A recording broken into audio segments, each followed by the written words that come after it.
కష్టం చెప్పుకుంటే అప్పటికప్పుడు ముఖ్యమంత్రి సహాయ నిధి నుండి 2 లక్షల సాయాన్ని అందించి మానవత్వాన్ని చాటుకున్నారు చంద్రబాబు గారు.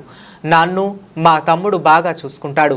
అతని కూతురుకు గుండె సమస్య ఉంటే మాకు వచ్చే పింఛన్ డబ్బులు ఖర్చు చేశాం. తమ్ముడు అప్పుల పాలయ్యాడు. సాయం చేయమని అడిగిన పేదింటి యువతి స్పాట్లోనే సాయం అందించారు. ఇచ్చాను సార్, బెంగళూరులో ఆపరేషన్ అయింది సార్. అప్పుల కొడుకులు అయినాడు సార్ మా తమ్ముడు. అందుకోసమే మా పింఛన్ డబ్బులు కానీ ఇచ్చాను సార్. నేను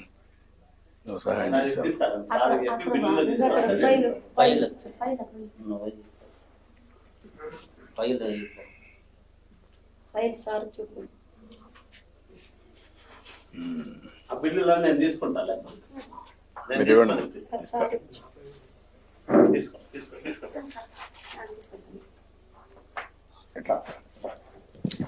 అప్లికేషన్ లేదండి, రాసారమ్మా? అర్జీ రాశారు.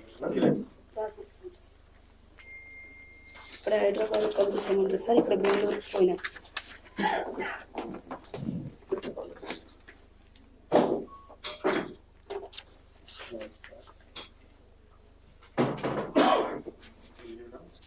ఎంత ఇచ్చారమ్మా బిల్లు? 2,80,000 సార్.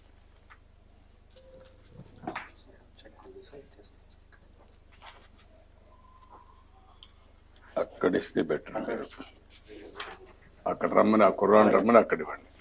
అక్కడ 2 లక్షలు ఇమ్మని అన్న. ఓకే అమ్మా, ఆవిడ రాలేకపోతే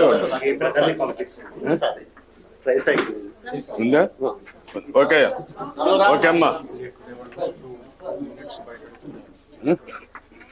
ఇప్పుడు కాదు.